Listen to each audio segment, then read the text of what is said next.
It's almost like the musical equivalent of a devilish smile. Like, what's happening behind those eyes in that smile? But the smile is kind of like fun and playful, mischievous. So it's interesting.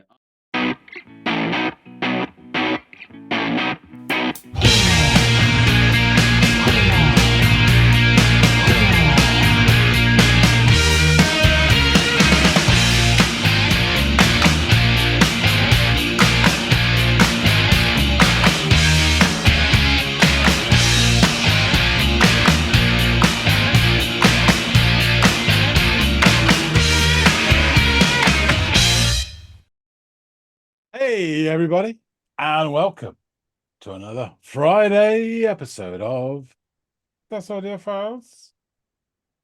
My name's John. His name is Andy. Yeah, well, the mirror catches everything in lovely shades of red, pools of scarlet running from the hollows of her bed. She said you'd never hurt me as I locked the door. Please stop me before I kill more. More on that later. But first, we've got a track to listen to. Funny enough. So this is Friday, so it's a viewer's request. And we have a charming little ditty from a band much loved in these shores. This song was recommended by one of our friends, LL Cool J, also known as Mr. Lord Lockdown Jukebox. He dropped a comment on, of all things, the reign of Kindo, returned to me, suggesting the Stranglers. Andy, are you familiar with the Stranglers? I am familiar of their existence, and I've heard tell of their importance to kind of like, I guess it would be like the post-punk movement-ish of like, was it late 70s, early 80s over there, something like that? I guess this is only underscoring my lack of information and knowledge about these guys. I know that they exist. I know that they're considered by many to be a really important or good band from that genre and time period. But I'm I don't know, ashamed to say that I don't really know much more about them aside from that. We've gone over in the past about how some of these bands who came before my time have yet to like truly get on my radar. And one of the reasons that I wanted to continue doing this with you and creating our own channel was to continue to learn about these groups that probably inspired some of the bands that I really fell in love with, in my teens and 20s. So this is probably going to be another example of that. And I'm jonesing to check them out. So what do we got? Yeah, I mean, we'll get into it, but they, in the Venn diagram of bands and sounds, so they occupy a weird space.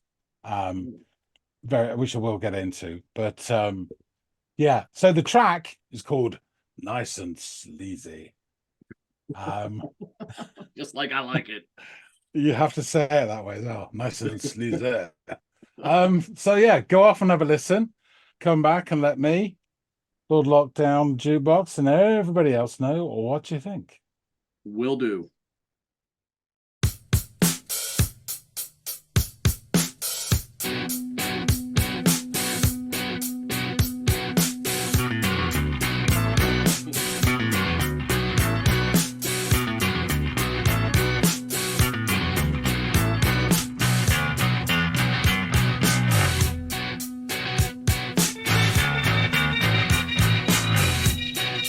Yeah, we're taking this back because it's awesome. I love that little funk. It's got the slightest bit of overdrive, I believe. It's not much. It's not that super fuzzed out stuff that we've heard before in previous songs where the bass has utilized overdrive, but it's just enough to give it almost this like a slightly metallic kind of sound. I don't know, maybe it's just me, but I've always kind of felt that is this sort of industrial kind of sound to this light overdrive sound to it. God, it's good. Instantly got my head bopping. Instantly got me to smile. I love this shit. All right, taking it back.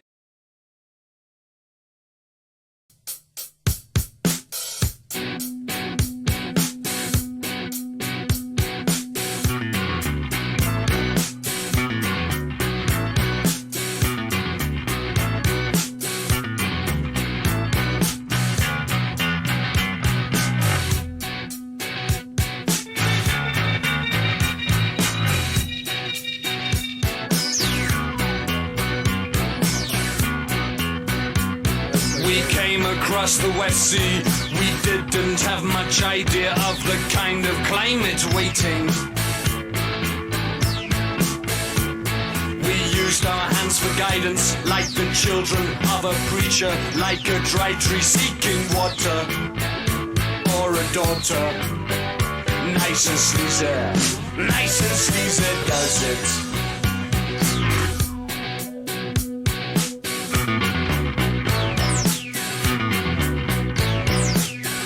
I love how they're kind of letting the bass and the drums kind of be like the focal point, while all this like almost interstellar guitar sound is coming in like a meteor streaking across the sky.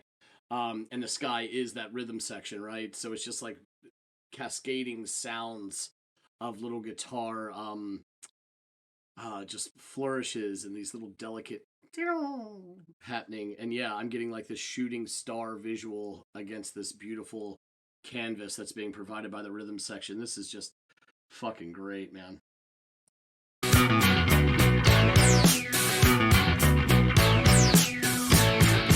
Nice and sleazy, does it every time.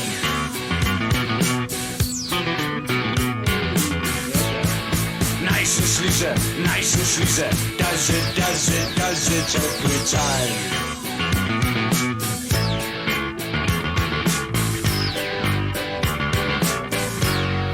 Nice and sleazy, does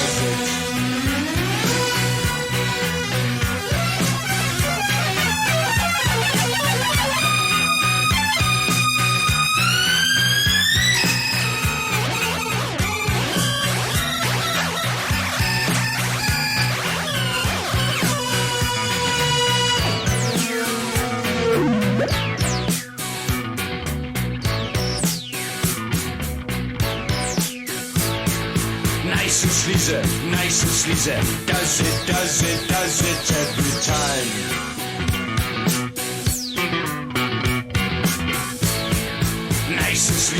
Nice and sleazy, does it every time.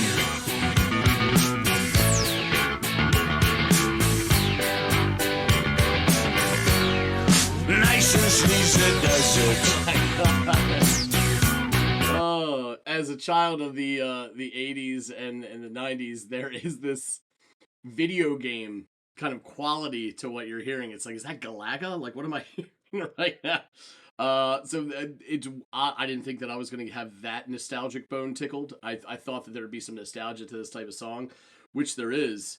It reminds me of so much music that I adored from the noughties. But that goddamn sound, all this, it's like, so I started off thinking, oh, they're accenting this great rhythm section with all these little bits, and then it turned out to just be a straight like some sort of scene from Star Wars where two ships are just shooting lasers at each other, and that became the focal point. And now we're back to like more of peppering it in a little bit. But my God, yeah, that has to come back a little bit because it sounds so good to me. This is up there. This is really, really good. Does it every time.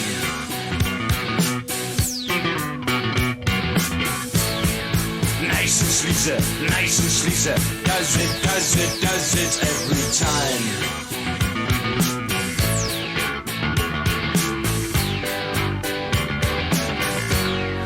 Nice and sleazy, does it.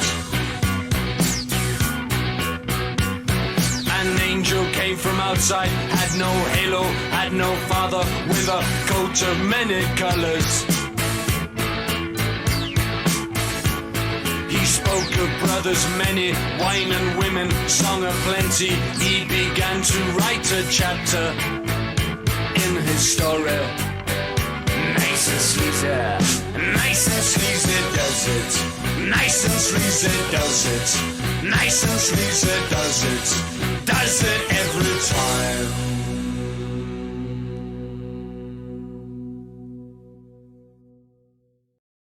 Yeah, that's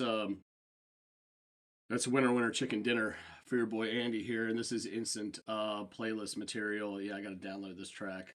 This was a lot of fun, and I love sort of, someone told me recently, one of our lovely viewers said to embrace the synth, and this isn't synth forward, but the synthesized bits in it are so good, and they enhance this really I don't know, kind of jagged up down rhythm section that's going on.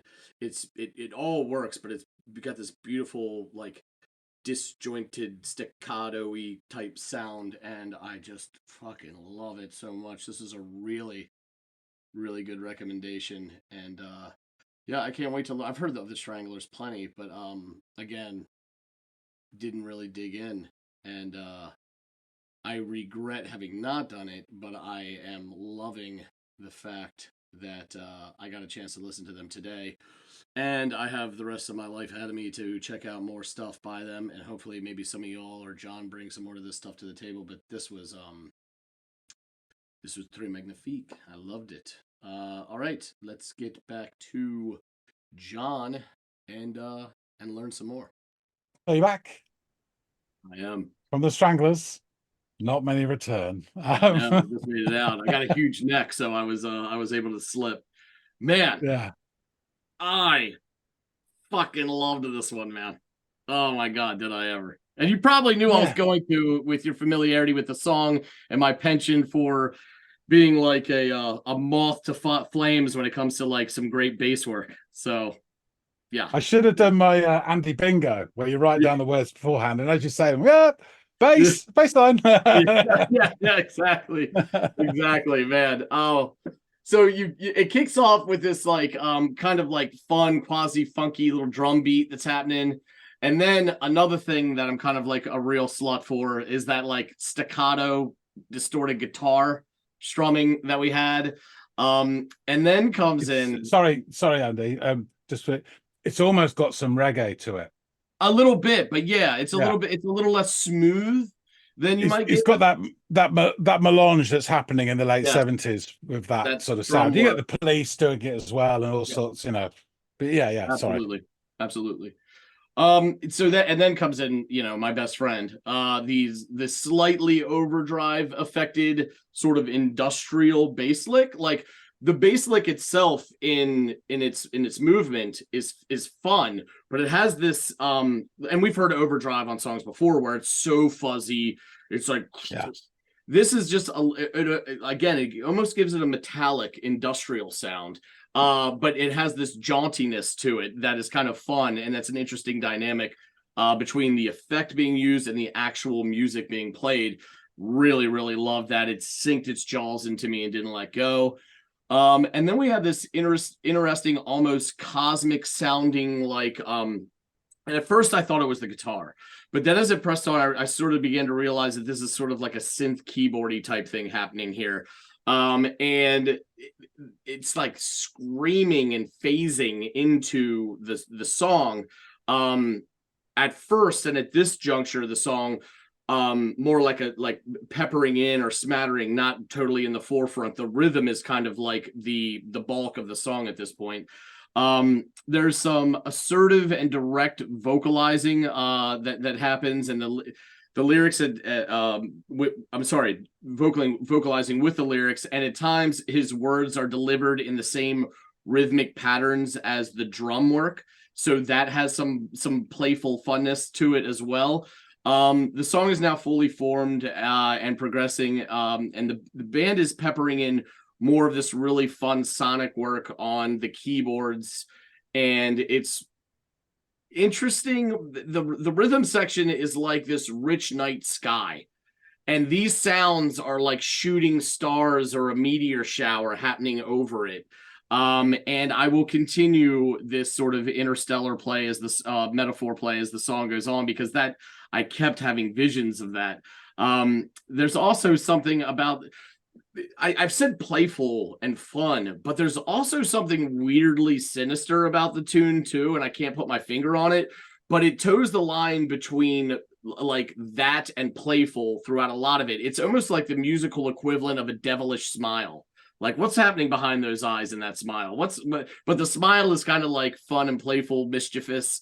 So it's interesting. The song progresses. You begin to hear the bass riff shift a little bit, like it's still doing similar stuff, but at different parts on the neck, a little bit higher in register. And there's some nice variation there while also playing with the rhythmic motif of the song up until this point.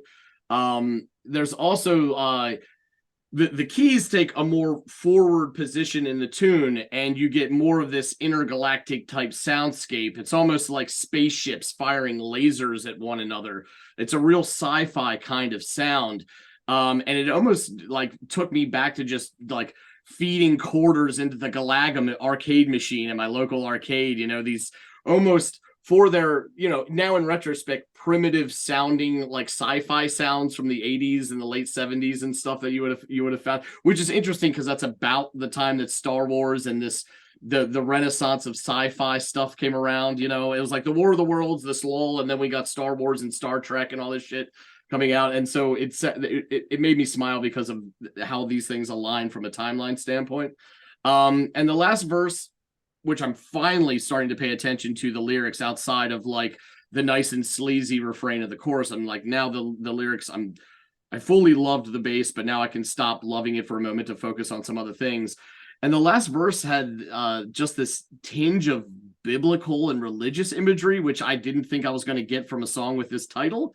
So he talks about like a fatherless son. He talks about like is a colorful coat, so I'm getting Joseph and the Amazing Technicolor Dreamcoat connotations there.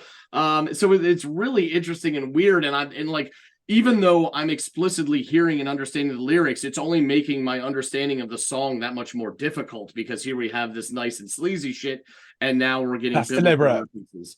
What's that? That's deliberate. Yeah, I'm sure it is. I'm sure it's, but I'm not able to connect the dots, so I guess this is me saying I'm interested to learn about that, John, when I give you the reins here after my diatribe. There's no surprise there. But yeah, this was an instant winner for me, and I adored the sounds they tapped into on this, and how I could pick up on this being an inspiration to the post-punk sort of renaissance that happened in the noughties that I really, really loved.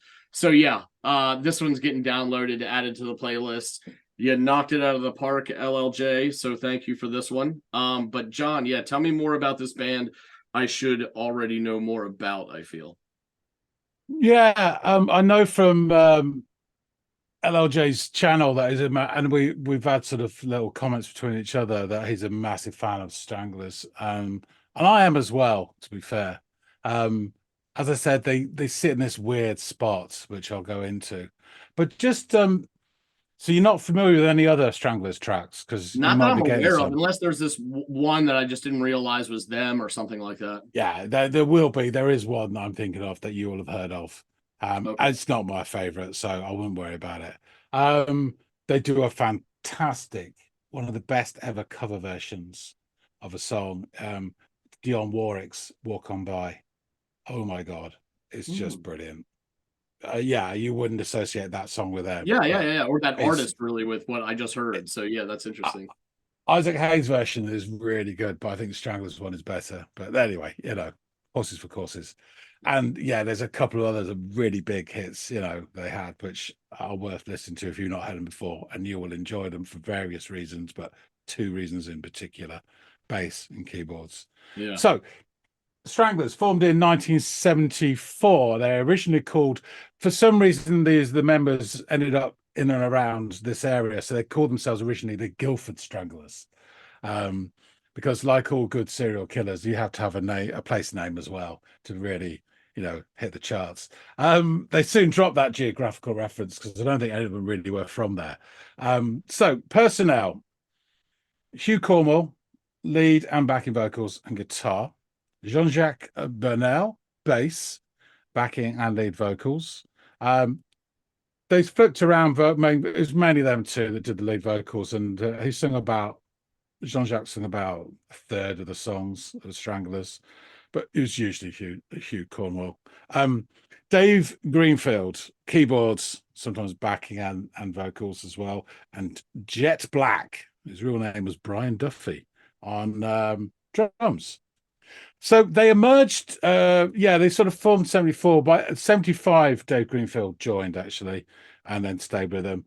So they emerged out of this mid-70s pub rock scene, your sort of Ian Jury's band, and also Dr. Feelgood, people like that. And they were kind of then lumped in with the punk movement, but they did explore many genres, post-punk, new wave, gothic rock, this pop, this so-called sophisticated pop as well. So they had a string of fantastic singles in the late 70s, and they were mostly driven by Burnell's bass, Greenfield's keyboards, and Cornwall's growling vocals. But they were a strange mixture because Cornwall was a blues musician. He was even in a band with Richard Thompson at one point. Burnell was a classical guitarist who had actually performed with symphony orchestras. Black was a jazz drummer, and Greenfield used to play in bands at military bases in Germany and worked as a piano tuner as well. But what happened is they ended up opening for the Ramones in the Ramones' first British tour, and then with Patti Smith as well. So they became associated with punk. However, some of the gatekeeping music press in Britain viewed the band with suspicion because they were too old. Black was in his mid-30s and was already a successful businessman when they started the band. He actually owned a fleet of ice cream vans. That's a little suspect in and of itself. I know. This was the 70s. So it wouldn't have been drugs, it would have been dodgy pornos. But anyway, and also because of the band's musical virtuosity as well was suspicious to them, and some of the intellectual bent of their lyrics. However, Burnell was quoted as saying, "I thought myself as part of punk at the time because we were inhabiting the same flora and fauna." Again, even that phrase disassociates itself with punk by saying we're in the same flora and fauna. Yeah. I would like to think the Stranglers are more punk plus and then some. So I get what he's saying. It's attitude, isn't it? So, I mean, songs like Peaches, Something About a Change, No More Heroes, instant punk classics, several others as well. Get a Grip of Yourself, etc., etc. Meanwhile, the band had a mixed reception from some of the critics because of their apparent sexist and racist innuendo. It was misogyny was heavily sort of leveled at them as a criticism. However, one critic, Dave Thompson, argued that such criticism was oblivious to the satire and irony in the band's music, writing, "The Stranglers themselves reveled in an almost Monty Python-esque grasp of absurdity, and in particular, the absurdities of modern men's talk." I think it's hard without context. It's the old Alf Garnett issue, which was a program in this country in the 70s, where, believe it or not, a Jewish actor was lampooning a East End London bigot. But by doing such a good job of it, they actually created a groundswell of followers who didn't see the satire and agreed with everything that Alf Garnett actually said. So it's a double-edged sword. And you just listen to a piece of music, you're not going to get instantly the satire or the irony in the lyrics. I'm having flashbacks to Safe European Home and our You know. discussion therein and thereof, and how, like, depending on how you difficult. interpret it or how familiar you are with the band and all that stuff, it might land with you differently. Yeah. And one of their critics was the Clash, actually. They didn't like Stranglers. They weren't earnest enough, I guess. It's different qualities, so you can't see there being much of a crossover between the two of them. Yeah. So their first three albums were all massive. This is the bit, though. You see, they did have that crossover success into the mainstream. So their first three albums, Ratus Norvegicus 1977 was number 4 in the UK charts. No More Heroes 1977, so 2 albums in a year. That hit number 2 in the UK album charts. And then Black and White 1978 hit number 2 again. By 1979's The Raven, which got to number 4, there was a definite change in the band's approach to sound of that wonderful track, Duchess.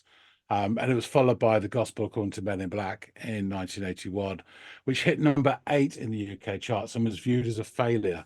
I mean, most bands would kill to get number 8 in the UK charts, but so it just shows you how expectations shift. And then La Folie, 1981, hit number 11, which was a massive change in sound, and spawned Golden Brown, which is a waltz time harpsichord based ballad. So you can imagine the difference.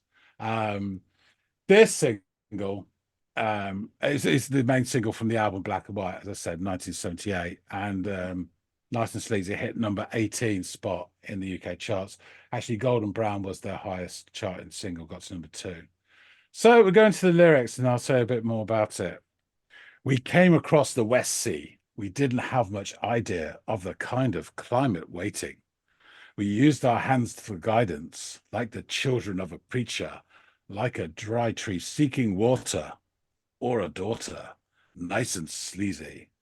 Nice and sleazy does it. Nice and sleazy, nice and sleazy. Does it every time. And again, he repeats, nice and sleazy, does it every time. And then it goes back into the other various little phrases. Nice and sleazy does it. And then it goes into that fantastic keyboard solo firework display, I call it, that sonic sort of psychedelic tripping. Interesting, just as an aside, we're going through the lyrics. It was often quoted that Dave Greenfield was influenced by Ray Mansell from Doors. He maintains it was more like Yes and Deep Purple that influenced him a lot more. But, you know, you can see the correlation. Back into the lyrics, nice and sleazy does it again, and then the final verse. An angel came from outside, had no halo, had no father, with a coat of many colors. He spoke of brothers many, wine and women, song aplenty. He began to write a chapter in his story. Nice and sleazy does it. Nice and sleazy does it. Nice and sleazy does it every time. So yeah, this song, as I say, fantastic bass line. I don't know how complex or difficult it is, but I'll tell you something, it's as catchy as hell, and it's engaging. And like you say, it has that, it almost feels like the strings are a little bit too loose, and they're sort of, but they're made of steel coils as well, you know, chain link almost. It's that wonderful sound of sort of, there's an elasticity to them, but also this, as you say, this industrial, you know, it's great sound. And there's many songs that sound like that bass sounds like that. It's really cool. Nice. As I say, the guitar and the keyboards, the lyrics evoke sort of conquistador imagery in the first verse. Yeah, it's so funny you mentioned it, because for some reason the first thing I thought of when you mentioned that was the Vikings landing in York or whatever and doing all the raping and pillaging there, allusions to daughters that they're seeking or whatever like that. Now, it probably not that, but that's where my head went instantly. I think he's trying to put these images over the top of an experience of his own. So like in the second, there's these biblical references. But in an interview, apparently, and I've not read the interview, I've read references to the interview, so I haven't read it. But Cornwall said it was actually about them gigging in Amsterdam and the scene over there and what they experienced. And the second verse is to do with the attendant Hell's Angels who used to show up at a lot of their gigs. So this is where they're angel without a halo, coat with many colors. Of the colors, obviously, that, you know, that's where it's about brothers and write a chapter, as in, you know, their own sort of chapters, etc. I guess it could be what I always thought it was sexual, but there you go. That's just my brain. But again, Amsterdam, I think there's referencing to that as well. So it's them coming across, like you say, you know, pillaging Vikings, invading Europe, hitting that scene, that's nice and sleazy scene of Amsterdam, late 70s, you can imagine, and then the other guys coming in. So after this, further 4 albums in the 80s led to Cornwell's departure for a solo career in 1990. The lineup has varied a lot over the years, with Bernal being the only constant member. They have released 8 more albums since Cornwell left, the latest being in 2021. interesting enough. So yeah, there was a long period of health issues for Jet Black. He sort of came and went with the band. He was even doing partial gigs, like he'd do 4 or 5 numbers drumming, and then someone else would take over. Mm. He had arrhythmia problems, respiratory problems. Yeah, I think he kind of retired. I didn't write this down, but I think it's around about physically 2016, and they announced it officially in 2018. I think he had a mini stroke then as well. But he died of respiratory problems at his home in Wales in December 2022 at the age of 84. Well, it's a good, long, and storied life. So Yeah, and then Dave Greenfield, he also died in 2020. Now, interesting enough, it wasn't released at the time, but he was diagnosed a long time back as being a high functioning autistic. Mm. So, they didn't release until after he died. But yeah, he died in 2020 at the age of 71. He had been diagnosed with COVID-19 infection during the pandemic in April 2020, and a week later he died in hospital during a stay for heart-related problems. Very, very common then. Upon news of his death, Hugh Cornwall tweeted, "He was a difference between the Stranglers and every other punk band. His musical skill and gentle nature gave an interesting twist to the band. He should be remembered as the man who gave the world the music of Golden Brown." Also known in these parts as Gordon Brown, for anyone who remembers that Scottish Prime Minister. Gordon Brown. Anyway. So yeah, this is a really cool recommendation. I should have given you some Stranglers already, but it kind of slipped my mind, and LRJ's reminded us there are many songs of them. I put that up on my wall because 77, 78, 79, I'm like 9 years old. It's just a bit too much for me then. But this came in the Stranglers collection, which is 77 to 82 collected their singles. This came out, I think, 83 or something, and this was Legion, this was everywhere, and this was my introduction to the Stranglers, and then I'll get into the albums, and it's just song after song after song. It's fucking awesome. And it was a bit more age So appropriate for you at that point, right? By 83. probably, yeah. And then I started listening to stuff like Choosy Susie, etc. But anyway, so yeah, there's some really, really good stuff on there. They weren't universally liked. There were some people who didn't think they fit in with stuff, but I think they found their path in between the sort of various clans that wanted to deny them entrance to their gangs, and they were much loved by the public and the record buying public, and they certainly made their mark. So yeah, Nice. really good band, really good track. Thanks very Well, much, LLJ, for I was just going to say I'm really thankful to LLJ for offering this one up and introducing me to this song. I mean, we're about a year into doing this, and it's reassuring to every seemingly couple of weeks, whether it be you or somebody in the listening audience that offers up something where it's like, my life is just a little bit better for having heard this. So I'm going to add it to the playlist for sure. I really, really enjoyed this number. And just for fans of Stranglers out there, I know I've skipped a lot of their history and many, many stories. It's just too much to tell, but we will delve into some of them. Jean-Jacques' potency as a martial artist, for one, and how he kicks someone off the stage while not missing a note on his bass. You play that bass line and karate kick someone's ass off a stage. That's good work, talented man. Cornwall stay in prison, all this sort of stuff. We'll get into that and other reactions and other tracks. So don't worry, more to come. Right, I shall wrap things up. Thanks so much, LLJ. Thanks so much, Andy. Glad you enjoyed this. And we and the Stranglers will return. If you like this, hit the like button, please do. Drop some comments. Let us know what you think. This is a great song. I don't think it's their best. There's a couple of obvious ones that are, but let us know what you think and which one we should go for next. If you haven't already, please do subscribe. Otherwise, the kitten gets it. That guy anyway. Yeah, killed him weeks ago. No, Please do subscribe and help us build this channel. And that being said, thanks again so much for watching, and we'll see all of you on the next episode of the Audiophiles. See you later, guys.